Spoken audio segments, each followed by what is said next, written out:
al diálogo y agradezco mucho a María Eugenia Vidal, Martín Tetaz, muy gentiles. No, gracias a vos. Buenas tardes. Buenas tardes. Viste como dicen en el fútbol, gracias a vos. Gracias a vos. Escucha, vos pasaste de ser columnista a ser candidato. Sí. Y le va muy bien de este lado del mostrador, quiero decir, ¿eh? Lo han recibido muy bien los porteños. Si me va a la mitad de bien, como me iba antes, yo estoy conforme. Sos uno de los demás patrimonios de toda la lista. Nada, prácticamente muy bajo mi patrimonio. No, hablando en serio, nada, yo tengo un departamento, un auto. Pasa que cuando lo evaluás por convertirse en pesos, parece mucho, pero no. Háblame de eso, de la Argentina devaluada. Ya me meto en el diálogo de la política con ambos, etcétera. Pero dame una semblanza de esto de la capacidad instalada, de si estamos frente a la idea de un rebote perdurable, si estamos ya saliendo, si la vida que queremos llega o no llega. Te doy un dato, Paulino. Entre tantas crisis, marchas, contramarchas que tiene la economía argentina, hoy tenemos un 20% menos de capital por trabajador del que teníamos hace exactamente 10 años. En 2011, que fue cuando se terminó el último periodo de crecimiento importante de la economía argentina. Hace 10 años tenemos literalmente una década perdida, 20% menos. Aún si tuviéramos plena capacidad instalada, pudiéramos estar arriba del 80%, que normalmente es plena utilización de capacidad instalada, seríamos 20% más pobres en ingreso per cápita de lo que éramos hace 10 años atrás. Esa es la Argentina que queda devastada con cada crisis. Por eso uno de los puntos que hace María Eugenia siempre es tenemos que evitar las crisis. Porque cada crisis, las crisis son asimétricas. Nos meten un montón de gente en la pobreza. Vos te va a mostrar el gobierno la ve corta de la actividad. Y te dice, no, ya estamos en el nivel prepandémico. Así anda a medir la pobreza. A ver si está en el nivel prepandémico. Estamos con por lo menos 10% más de pobres de lo que teníamos antes de la pandemia.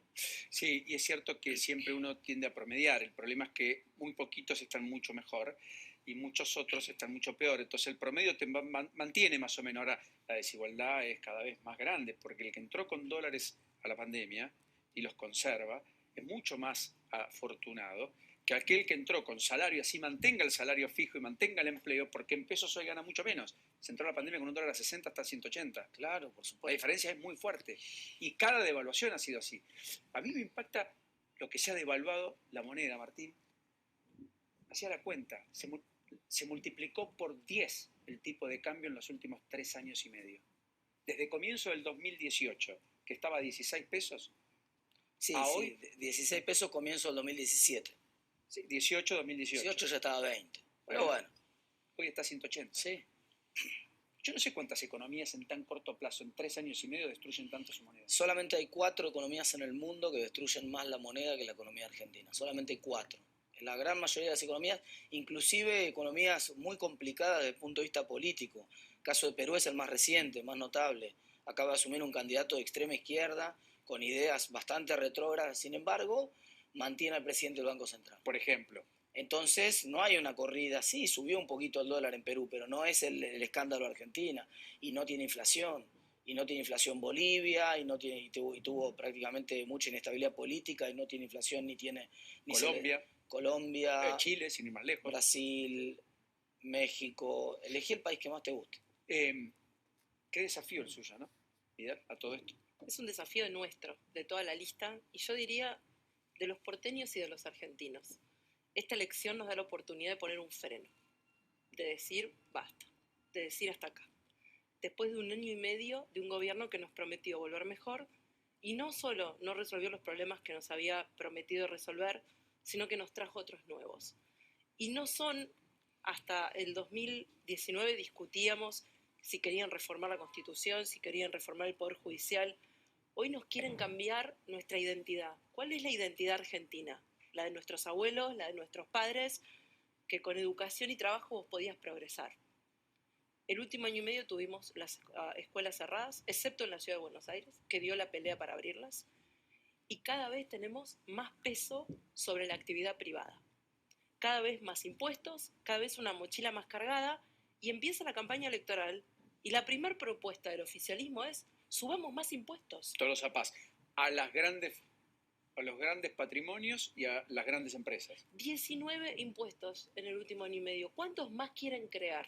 Pero además, necesitamos que el sector privado genere trabajo. Esto que decía Martín, el 40% de la pobreza, los planes de los que vemos en la 9 de julio, no se van a resolver si no es con trabajo. Y los que generan trabajo genuino, real, formal, son las empresas y el sector privado, desde la más grande hasta la más chica. De hecho, ¿cuánto hace que no se crea empleo genuino en la Argentina? ¿10 años? Y bueno, por eso 10 años, son los 10 años de decadencia que empezamos en 2011 y que llevamos hasta ahora. Salvo el sector público, que creo que incorporó 1 millón de empleados, el sector privado tiene los mismos Lo cual empleados es peor para el sector privado, porque cada empleado que crece el sector público sin que crezca la economía, le está poniendo una mochila más al sector privado. O sea, es más difícil que crezca el empleo en el sector privado. Por eso en los sectores menos desarrollados del interior del país, el empleo público duplica al privado registrado. Tenés provincias como Formosa donde tenés 2 empleados públicos por cada empleado privado registrado. Teníamos el registro de La Rioja, me impactó, creo que eran 50.000 empleados públicos y 40.000 empleados en toda la provincia registrados,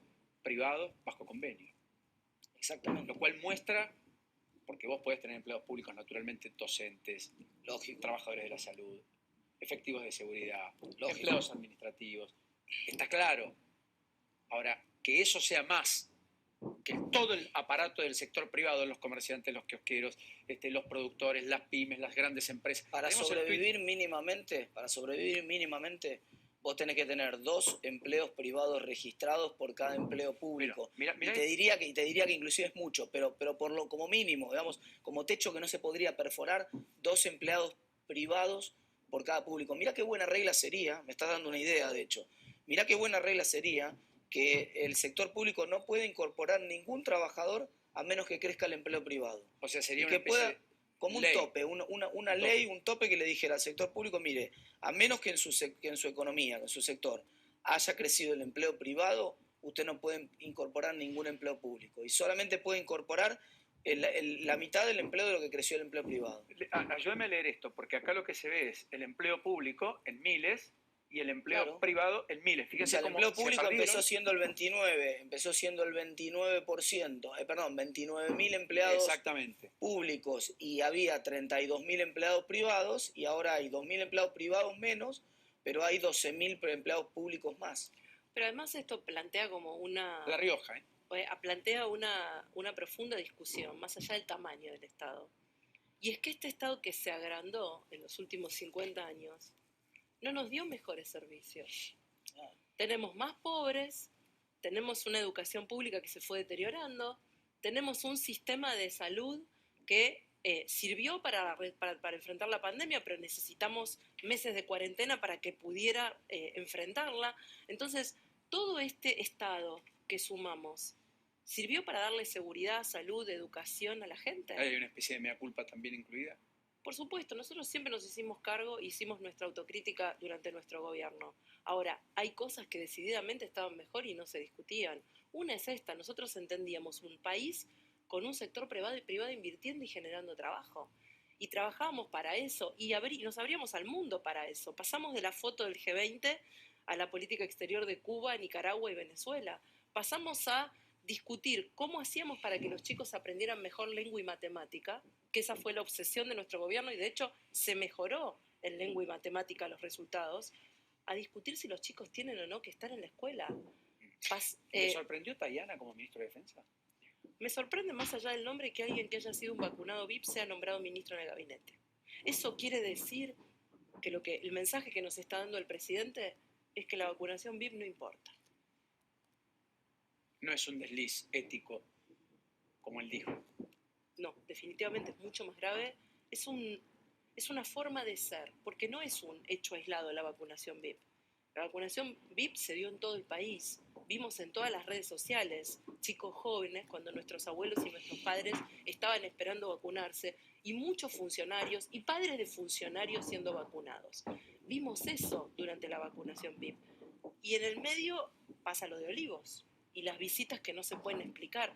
Es más allá del hecho puntual. Es una forma de ser y de gobernar que cree que va más allá de la ley, que quienes tienen la responsabilidad de resolver nuestros problemas están más allá de la ley. Y que hay una doble moral. Uno lo que te digo a vos que tenés que hacer y otro es lo que yo estoy dispuesto a hacer. Pero además supuestamente habían echado al ministro de Salud por eso. Ese fue el argumento del gobierno, que Sí. se había ido Ginés por eso. Sí. Evidentemente la designación italiana confirma que no fue por eso, confirma que entonces ellos aprovecharon una circunstancia dramática como una pandemia como excusa para saldar una interna política entre ellos y para desplazar al ministro, y lo disfrazaron de que lo corrían y que con eso pagaban todos los costos políticos de una vacunación irregular. Bueno, acá están premiando a uno de los vacunados irregulares. Hablando de interna política, dijo Rubinstein, tal vez para intentar subirse al ring, que la lista de López Murphy era una lista armada por Rodríguez Larreta para juntar por derecha lo que ustedes no juntan, desde el centro y desde cierto progresismo que la lista tiene. Yo dije ¿Hay algo de eso, no? desde el principio de esta campaña que yo no iba a polemizar,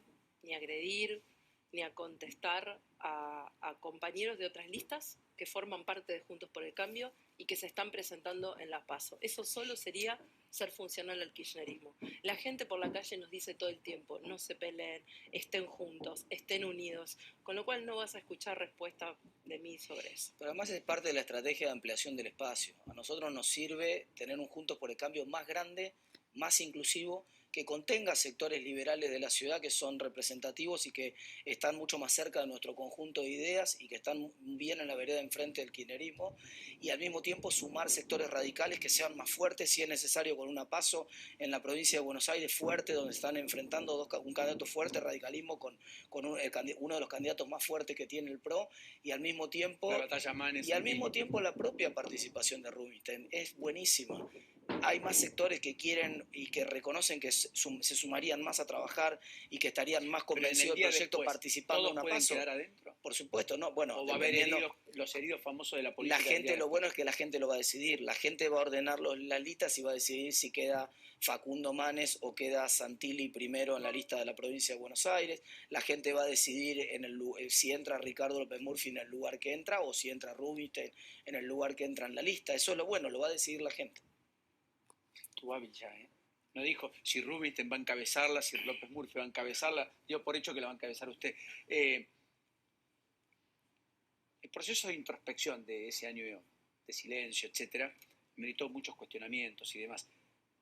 Ayer pareció subirla al ring, o intentó al menos, Carlos Bianco, con quien le habla aquí, dijo algunas cosas, como puedo compartirlas porque sería insensato de mi parte no hacerlo, porque la subió al ring y dijo cosas como esta. Carlos Bianco ayer, el jefe de gabinete de la provincia de Buenos Aires, respecto a lo que manifestó sobre Vidal.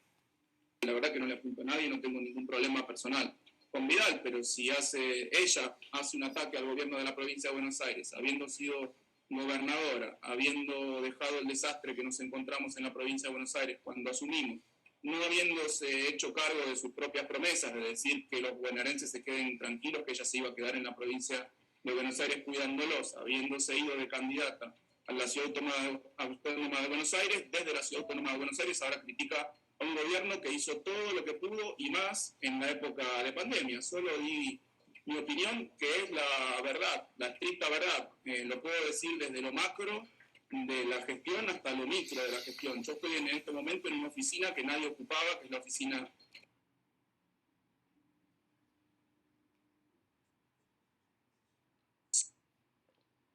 ni un teléfono. O sea, yo no sé qué hacían. La verdad que no sé qué hacían. Sí, no dijo lo más importante que dijo de mí ayer. Dijo que era una vaga y una mal entretenida. Esa parte no la dijo acá. La escribió por Twitter, me parece. Sí, a propósito de sí. eso yo le pregunté. Por eso la pregunta. La verdad es que yo no voy a perder un minuto contestándole a Bianco. Por varias razones. La primera, porque trabajo de los 16 años. Todo lo que tengo en la vida me lo gané sola. Y lo hice trabajando. Y lo saben los vecinos de esta ciudad, que me vieron cada vez que la ciudad se inundó dando la cara y trabajando con ellos. Hoy a la tarde voy a ir con el jefe de gobierno a ver un operativo de frío para la gente en calle. Es un operativo que empezó cuando yo era ministra hace ya 12 años, 14 años. 108 es. 108 el número para Bien. los días esta semana que hizo mucho frío, 108 pueden llamar para pedir ayuda. Muy Lo bien. saben los bonaerenses que me vieron como no habían visto nunca ningún gobernador en las guardias de noche, o entrando en una villa haciendo una denuncia por narcos que vive vendiendo. Sí, puede ser que me hayan visto poco en el escritorio. Nunca fui una mujer de estar mucho tiempo en el escritorio. Siempre fui de las que creen que gobernar es estar en la calle. Ahora, dicho esto, los bonaerenses saben y van a tener la enorme oportunidad, igual que los porteños, de decirle en esta elección, que no es sobre el pasado, es sobre el presente y sobre lo que pasa hoy, de decirle a Alberto y a Axel Kicillof si lo que están haciendo está bien y si lo quieren acompañar o no. O le van a poder decir, esto no es lo que yo quiero para mi vida. No quiero para mi vida hijos en mi casa sin ir a la escuela. No quiero para mi vida un gobernador que me diga, no podés hacer esto, no podés hacer lo otro, no podés abrir tu comercio, no podés salir a la calle, que todo el tiempo me rete, que todo el tiempo le eche la culpa al otro y que sea un gobierno de la excusa. No quiero un presidente que me diga que me está cuidando y mientras tanto le pone la vacuna a sus funcionarios. No quiero eso. Y tenés el 12 de septiembre la oportunidad de decírselo. Dijo que le iba a invitar a Macri a hacer una recorrida. ¿Van a hacer recorridas juntas? Sí, vamos a hacer recorridos juntos. Él ahora en este momento está haciendo la cuarentena, el aislamiento. El aislamiento necesario porque volvió de viaje y seguramente vamos a hacer alguna actividad juntos. ¿Hay algún país, Martín, que haya restringido a los conciudadanos que vuelvan a su lugar de origen, a sus países? No, hay por supuesto muchos países, por lo menos no para mi conocimiento. Sí hay muchos países que limitaron el acceso de extranjeros que estaban en países que tenían alguna cepa o alguna situación, pero no con sus conciudadanos, no, por supuesto. Hasta donde yo sé, no. Además, habiendo alternativas, digamos, podría haber hecho como hizo la Ciudad de Buenos Aires al principio de la pandemia, que alojó a los que venían del exterior en hoteles y entonces de esa manera los pudo ir testeando y pudo ir haciendo seguimiento de cada uno de los casos, pasada la cuarentena salían de los hoteles. Eso parecía como una opción bastante más razonable en el medio. Sí, porque además hay innumerable cantidad de trabajos, de empresarios que quedaron parados, de padres, de hijos, pero al mismo tiempo de personas que fueron a vacunar a sus propios hijos con factores de riesgo porque la vacuna no estaba aquí en tiempo y forma, y tantas otras multiplicidad de situaciones que ni siquiera vale la pena juzgar. Sí, nadie tiene que explicar por qué se fue al exterior y por qué quiere volver, con un pasaje comprado. Ese es un punto clave, Paulino. Estamos lamentablemente en una Argentina donde da la sensación que hay que explicar las decisiones individuales de cada uno. Mirá, el que sale de su país tiene derecho a salir y a entrar por lo que se le dé la gana. Sí. Esto ya aceptar la discusión de entrar a ver por qué se fue cada uno, por qué entró cada uno, cuando además los funcionarios entraban y salían como se descantaba también, ¿no? Aún hoy, vale la pena decirlo. Hay 2 o 3 temas que a mí me perturban. Bueno, son diputados. ¿Por dónde empieza? Primer ley, proyecto de ley de emergencia educativa. Ese proyecto de ley de emergencia educativa tiene 3 partes. La primera, obligación de medir anualmente con pruebas similares a la pizza cómo están nuestros chicos en la escuela. No si el ministro de Educación quiere o no quiere. Obligación del ministro de medir en todas las escuelas del país qué están aprendiendo nuestros chicos. No alcanza con que estén en la escuela. Tienen que aprender lo que necesitamos. Y para saber si están aprendiendo, tenemos que evaluar. Segunda cuestión, que los padres y los docentes que no son representados por los sindicatos estén en la mesa de decisiones de la política educativa. La política educativa no puede ser solo decisión del gobierno y los sindicatos. Tiene que escuchar a los padres y tienen que escuchar a los docentes que no están afiliados. Tercer punto, educación para el trabajo. Obligatoriedad de prácticas para el trabajo dentro del sistema secundario. Y eso no es precarización, eso es entrenamiento para trabajar, porque después terminan el secundario y la tasa de desocupación en jóvenes duplica a la promedio. Primer proyecto, terminar con la inflación en Argentina, dándole al Banco Central independencia del Ejecutivo, como lo pensó Alberdi en la Constitución, como lo establece nuestra Constitución. La política monetaria debería ser responsabilidad del Congreso. Hoy el presidente puede nombrar al presidente o al directorio del Banco Central y echarlo cuando quiere, puede tomar la máquina de hacer billetes y usar como usó casi 3 billones de pesos de maquinita. Después vos me preguntaste, empezaste el programa preguntándome por qué el dólar valía 180, bueno, ahí tenés buena parte de la explicación. Entonces, el mismo camino que eligieron todos los países de los cuales hablamos, de la región, en el mundo solamente hay 20 países que tienen más de 10% de inflación. El 90% de los países del mundo lo resolvieron con un banco central independiente, y eso es exactamente lo que voy a cambiar. Eso es una ley de Congreso que se llama Carta Orgánica del Banco Central, y mi principal propuesta es cambiarla para sacarle la máquina de hacer billetes al presidente. Muchas veces hablamos con Martín profesionalmente de la ley de alquileres y lo que estaba obteniendo. ¿Usted dijo algo de la ley de alquileres? ¿Usted va a presentar un proyecto para modificar la ley de alquileres? Lo primero que hay que hacer, más allá de discutir las modificaciones, es derogarla. Y en esto tanto Martín como yo, como otros miembros de la lista, estamos de acuerdo. ¿Por qué? Porque fue una ley bien intencionada del Congreso, que fue votada por casi todas las fuerzas políticas, para ayudar al inquilino a poder tener acceso a su alquiler. Ahora, un año después de su implementación, no hay inquilino en la ciudad con quien no nos encontremos. Y con propietarios que nos digan esta ley es un desastre. No nos resguardó de los problemas que generaban los contratos de alquiler y nos generó nuevos por el sistema de indexación, por los plazos. Entonces, lo que le decimos a ellos, que son a los que tenemos que escuchar, si la ley no funciona, hay que derogarla y en todo caso buscar otras maneras de resolver los problemas que tenían los inquilinos para y no eso, de esa manera. Para que ese mismo Congreso que hace un año y algo votó esa ley, diga ahora, nos equivocamos, votemos otro. El plafón hay que construirlo en la opinión pública. Lo mismo que lo que pienso respecto de la reforma de la Carta Orgánica. Si nosotros usamos todo este tiempo de campaña para convencer a la opinión pública sobre los cambios que es importante hacer y el apoyo de la opinión pública es masivo y contundente, va a ser muy difícil para los legisladores que hoy son del oficialismo o que podrían estar en contra de estas modificaciones, para decir, va a ser muy difícil decir, no lo vamos a aprobar. O sea, es muy difícil, porque el proyecto lo vamos a presentar en el Congreso y lo vamos a poner en la opinión pública, lo vamos a traer acá a los medios, lo vamos a pedirle a la gente que le escriba acá, como viste que en Estados Unidos, cuando quieren impulsar una medida, le piden a la gente que le escriba a los legisladores, le vamos a pedir a la gente que se involucre, no solamente el día de la elección. Queremos una democracia con gente golpeándole, metafóricamente, golpeándole la puerta a sus legisladores, mandándoles un mail, escribiéndoles, tuiteándoles y pidiéndoles, por favor, deroguen esta ley que no sirve para nada. Hablando de derogaciones y demás, hay que cambiar el sistema de representación o de elección, mejor dicho, ir a una boleta electrónica o a una boleta única de papel, etc. No tengo duda de que nosotros tenemos que ir a una boleta única en la Argentina. Estamos votando de una manera arcaica. La mayoría de los países no votan más así. Es mucho más transparente, es mucho menos así caro. Sea una sábana grande, etcétera, no es importa. Mucho menos caro para cada elección y para cada partido político que tiene que imprimir millones de boletas. Es más a favor del medio ambiente. No tengo duda que es boleta única y que es electrónica y que se puede implementar en la Argentina. Pero aún así, si no se pudiera electrónica por una cuestión de infraestructura, arranquemos con la boleta única papel. ¿Bajan la edad de imputabilidad a los 14 años? ¿Sí o no? Si se pone a discusión. No lo sé.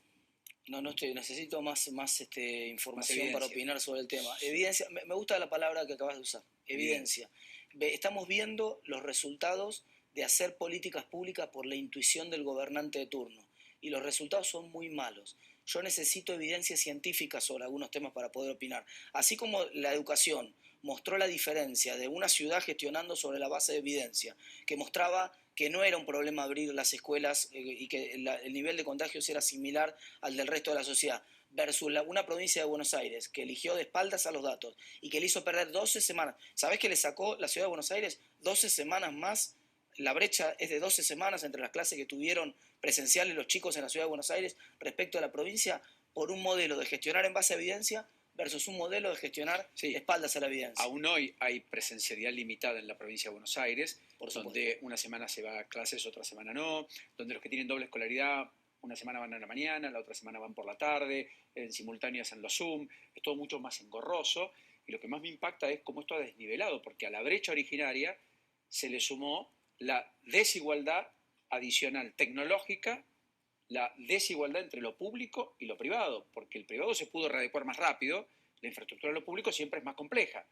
Y entonces hemos tenido lugares en el interior, ciudades, como la mía, en donde, qué sé yo, la educación pública fue más aleatoria que la educación privada, y debería ser exactamente al revés. Pero vos fíjate que el presidente tomó una decisión de espaldas a las recomendaciones de sus 3 principales ministros. En la semana que Alberto Fernández decidió cerrar las escuelas, fue la misma semana que la ministra de Salud le dijo, lo último que cierran son las escuelas, que el ministro de Educación le dijo, no se banca una cuarentena más la Argentina, y que el ministro de Economía le dijo eso, y que el ministro de Educación, su propio ministro de Educación, le mostró los datos de la evidencia empírica, diciéndole no hay más contagios en las escuelas, mantengamos las escuelas abiertas. El presidente eligió de espaldas esos datos, no sabemos bien si porque el propio gobernador de la provincia de Buenos Aires así se lo pidió o por qué razón, pero necesitamos esto. Necesitamos políticos que digan, a ver, vamos a decir sobre un tema, a ver la evidencia. Vidal, 2 o 3 cosas más a los dos. Estatización de la hidrovía, que parece que el gobierno en algún punto tiene ganas, no tendría los votos, etc. ¿Usted la acompañaría o no a la ley? No. ¿Qué nos hace pensar que el lugar por donde pasa la mayor producción del país y que nos permite llegar al mundo tiene que estar, va a estar mejor manejada por el Estado. Digo, tenemos un Estado que todo el tiempo quiere hacer más cosas y las que tiene que hacer las hace mal, ¿no? Ahora nos proponen que Internet sea público. Yo digo, el 70% de la población de este país tiene cloaca, el 30% restante no.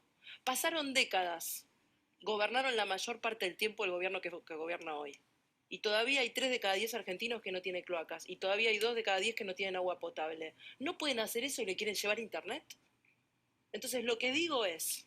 O sea, usted quiere un sistema eficiente. Yo lo que quiero es un Estado que me garantice lo básico. Lo que todavía no me garantiza. Todavía tenemos un ministro de Educación Nacional que desde que arrancó la pandemia dice que los chicos no tienen que ir a la escuela. Una ministra de Seguridad que defiende que se liberen presos. Y un ministro de Desarrollo Económico que prohibió la exportación de carne. Esto es el mundo del revés. Es el mundo del revés. ¿Y quieren manejar la hidrovía? Una hidrovía que en manos privadas funcionó.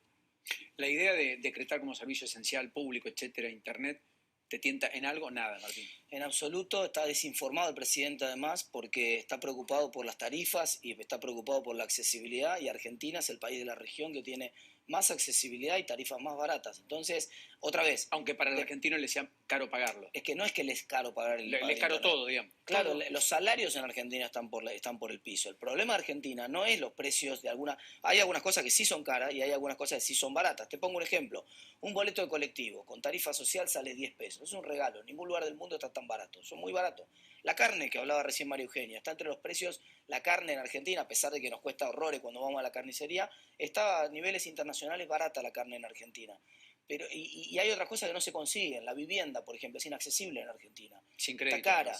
Bueno, 30 entonces, años, tasa exacto. fija. Entonces, y comprar productos importados o tecnológicos en Argentina es más caro que en el resto del mundo en general. Entonces, tenemos cosas caras y cosas que están baratas, pero el denominador común de la Argentina hoy son los salarios bajos.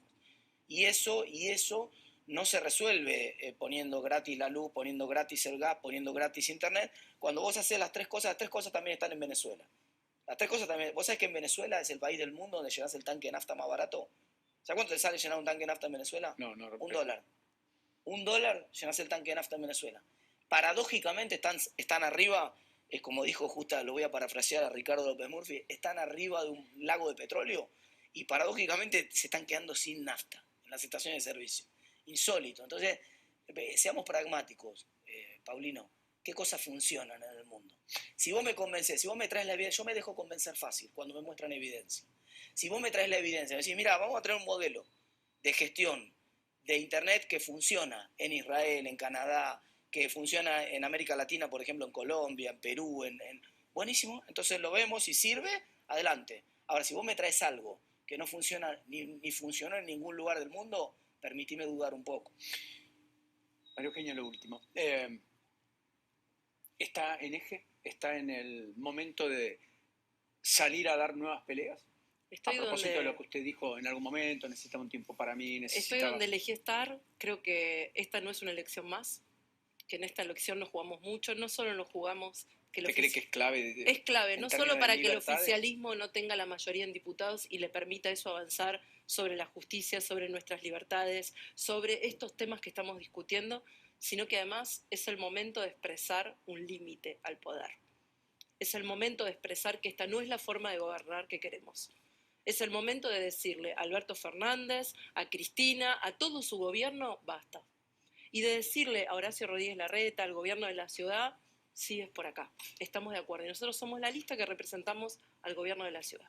¿Se imagina como jefa de gobierno? No estoy trabajando para eso. Hoy estoy trabajando para ese límite. Hoy lo más importante es que cada argentino en todo el país, el 12 de septiembre, vaya a votar seguro, porque las escuelas van a ser seguras para ir a votar en la Ciudad de Buenos Aires y estoy seguro en el resto de la Argentina, y ponga un límite al abuso de poder. A los dos, gracias. Gracias. Muchas gracias. No te lo dije antes, Martín, no te vi. Suerte en el nuevo emprendimiento. Muchas gracias. No menor, Muchas gracias. del cual todos dependemos. Si te va bien a vos, no va a ir mejor a nosotros. Pausa.